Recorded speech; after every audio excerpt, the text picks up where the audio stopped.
Okay,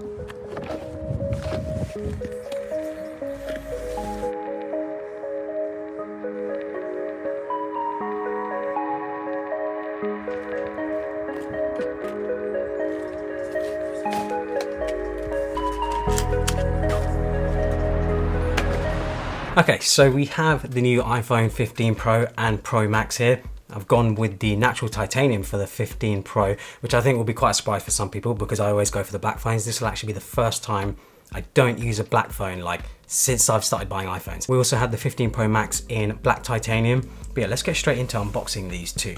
We'll start with the 15 Pro natural titanium. Doesn't want to come out. Okay, so this is the natural titanium.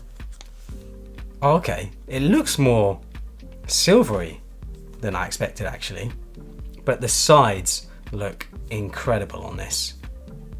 The camera bump as well looks really good.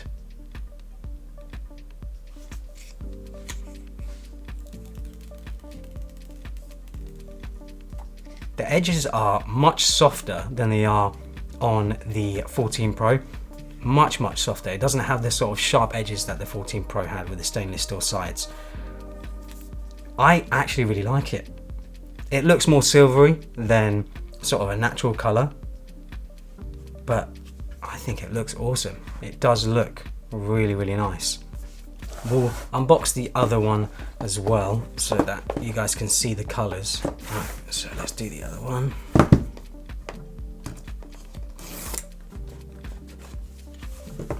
Okay, now that is the black titanium. That does look really good. That more just looks like space black from last year. Very similar. We have the titanium sides again, which look incredible. I'm a big fan of these titanium sides. I think it looks really good.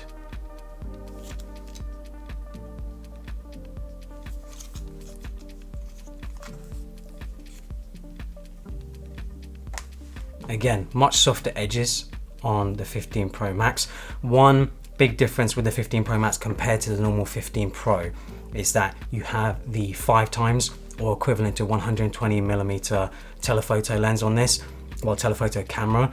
The 15 Pro doesn't have that, and I've been debating on whether I should be going with the 15 Pro Max or the 15 Pro, but long-time subscribers will know that I always prefer the smaller phones. I feel like the Max phones for me personally are just a bit too big. I always prefer the smaller ones. So I think I will be sticking with the 15 Pro. I still want to test out the camera on this though and see what it's like.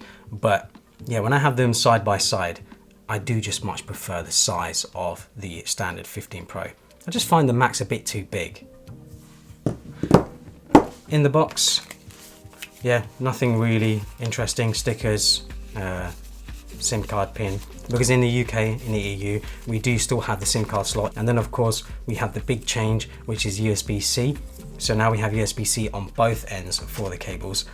And yeah, like both the iPhones, of course, have USB-C now. It should make it much easier to connect up things. It'll be interesting to see what I can do with USB-C. I've seen already quite a few videos of people trying all sorts of accessories. I think one of the big things for me is being able to connect it up to a display, being able to connect it up to a hub or something like that, connect up SD cards, whatever else. I've seen some people as well connect it up to a monitor and then connect up a gaming controller and start gaming on these iPhones. The other big change, of course, is with the action buttons. There is no silent switcher, silent rocker like there is on the old phones. So we have my 14 Pro here, and you can see the difference here. You can also see how different the stainless steel railings are compared to the natural titanium. So here is the black titanium iPhone 15 Pro, and then we have the iPhone 14 Pro in space black. And you can see the difference there when it comes to the size, the stainless steel and the natural titanium. You can also see how much sharper the stainless steel edges are compared to the natural titanium. I think in the hand, obviously this feels more comfortable. This definitely feels more comfortable because of the softer edges. The only concern I would have is that when phones have rounded edges or softer edges, they can slip out of your hands a bit more easily. That would be the only concern that I have with it, but it is really nice. It feels really nice in the hand. It feels more premium, and of course, these phones are lighter compared to the stainless steel models. I can definitely feel the difference. There's a big difference in the weight of the two phones. Here we have the Space Black and the Natural Titanium. You can see the color difference here as well.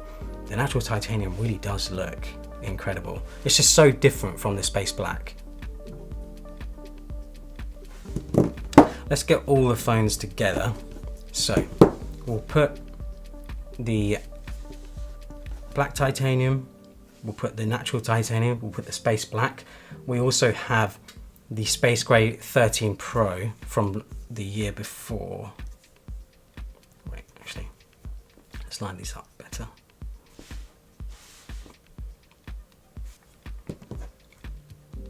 So here we have 5 different colors really. We have the Black Titanium, Natural Titanium, Space Black from last year.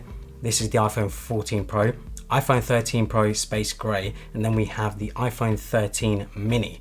And you can see the size difference as well. I really am a big fan of the Mini. It's such a shame that they've stopped making the Mini, that they've stopped sort of updating it, because it would have been nice to see the 15 Mini iPhone, but the market speaks, right? People aren't really buying mini phones. People always prefer the bigger phones, and I can see why Apple have stopped making them. But the Mini is just so cute. It's so small. I love it. It's such a nice little phone. But this is the one that I'll be going with, the Natural Titanium iPhone 15 Pro. It's pretty difficult to see on camera, I think, but you can see that the bezels are definitely smaller on the 15 Pro compared to the 14 Pro. But yeah, it's not actually easy to see. You can only really see them in the hand. I think on camera it might be quite difficult to see. But yeah, it looks really, really good. I do really like the look of this Natural Titanium.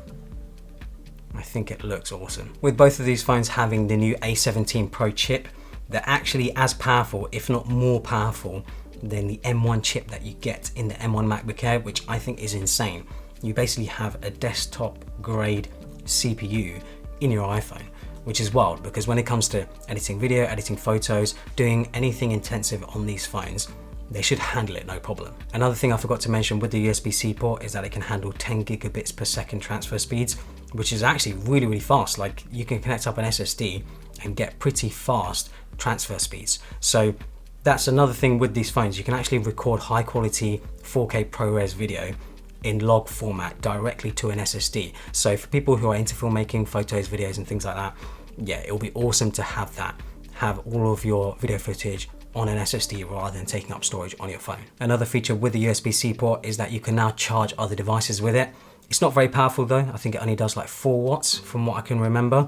So it's ideal for charging like a pair of AirPods or something. Maybe your AirPods are low. You can connect them directly up to the iPhone. So there we have it, the two iPhone 15 Pros, the standard 15 Pro and the Pro Max. Black Titanium, Natural Titanium. Like I said, I'll be going with the 15 Pro, the standard one, but I wanted to get the 15 Pro Max anyway as well, just to compare, see the colors, see what the Black Titanium looks like. I feel like the Black Titanium almost has like a little bit of a blue hint to it as well. There's sort of a blue tinge to it.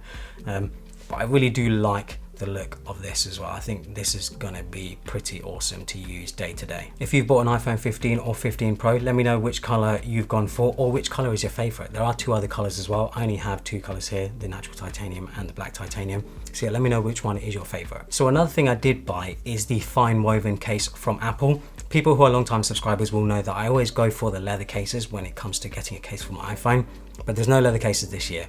Apple have changed them to this fine woven case. I've actually had this for a few days now, and I'll be honest guys, I'm not a fan of it. I think like for the money, I just don't think it's worth it. The texture on the back, not a big fan. This is the black, but it isn't even black, it's more midnight. I feel like this is an actual black case. You can see the color difference. Yeah, I'm not a fan. I don't really like it that much. I don't think I would recommend it to people really. I've always been a fan of Apple cases in the past, especially the leather ones like I said, but this one, some people like it, some people like the texture, but I am just not a fan. So I'll be looking at a bunch of cases. I already have a few here. One from Rhino Shield, which I actually quite like because it's quite similar to the Natural Titanium. It has this sort of like grey beigey sort of color. I quite like the look of that. And then we have 2 from Mujo here as well. We have a black leather one and a brown leather one. This brown leather one from Mujo is really nice. I love the brown rim on it. I think that looks pretty nice. And the buttons as well are really nice on this. So yeah, I'll be trying different cases out, seeing what I like. I might even just go naked. I might just ball with the iPhone without a case on it. I just like having a case usually because I think phones these days are a bit too thin. And I think having a case just gives me extra grip. And I know that when I ding it, when I drop it and stuff, obviously it's going to be protected as well. So yeah, I've got a decision to make on what case I want to use, but this natural titanium does look absolutely stunning. Like, it looks so good. It looks gorgeous. But anyway, hopefully you guys enjoyed it. Follow me on Instagram and Twitter and subscribe for more.